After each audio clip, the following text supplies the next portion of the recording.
Hi friends, இப்போ நம்ம கோஸ் முட்டை போட்டு எப்படி பொரியல் பண்ணுறதுன்னு பார்க்கலாம்.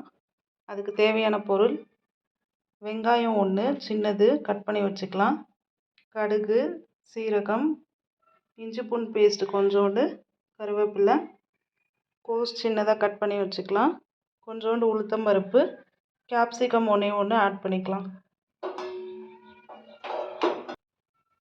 ஆயில் தேவையான அளவுக்கு ஆட் பண்ணிக்கலாம்.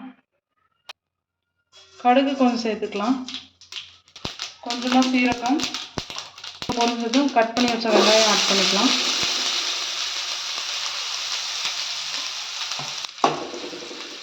இப்போ இதை நல்லா ஃப்ரை பண்ணிக்கலாம். நம்ம எடுத்து வச்ச உளுத்தம் பருப்பை இந்த ஸ்டேஜில் ஆட் பண்ணிக்கலாம்.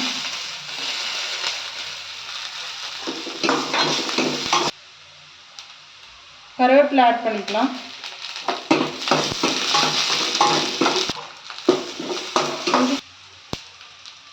இப்போ இதில் இஞ்சி பூண்டு பேஸ்ட் ஆட் பண்ணியிருக்கோம், அதை அப்படியே வதக்கிக்கலாம். இப்போ நம்ம கட் பண்ணி வச்சுக்கிற கோஸ் இதில் ஆட் பண்ணிக்கலாம்.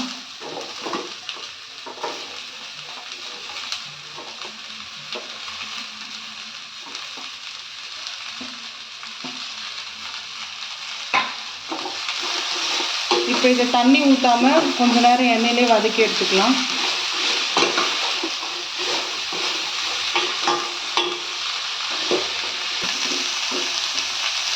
இதுக்கு தேவையான அளவுக்கு உப்பு ஆட் பண்ணிக்கலாம்.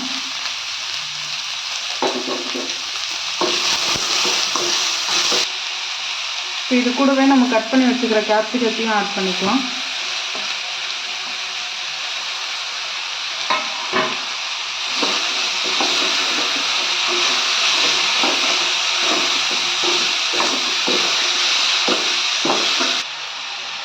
இப்போ இதில் கொஞ்சோண்டு மஞ்சள் தூள் ஆட் பண்ணிக்கலாம்.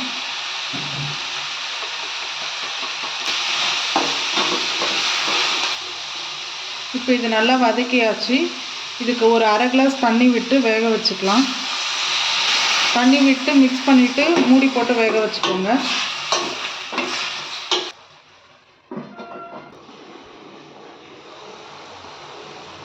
இப்போ இதை நடுவில் ஒரு தடவை ஓப்பன் பண்ணி நல்லா மிக்ஸ் பண்ணி விட்டுக்கோங்க.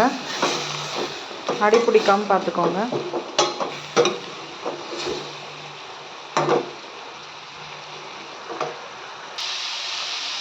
இப்போ இது நல்லா வதங்கிடுச்சு. அடுப்பை லைட்டாக சிம் பண்ணிவிட்டு உடச்சி ஊற்றிக்கலாம்.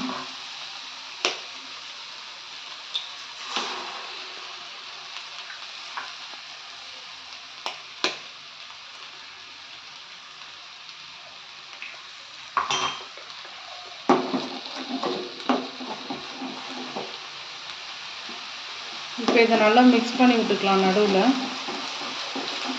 கையில் வச்சுக்கோங்க, அப்போ தான் இது கொஞ்சம் கட்டியாகும்.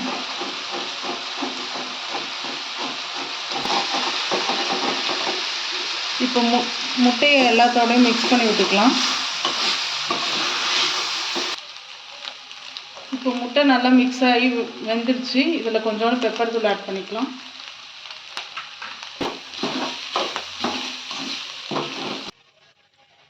இப்போ லாஸ்ட்டாக இதில் கட் பண்ணி வச்சுக்கிற கொத்தமல்லி ஆட் பண்ணிவிட்டு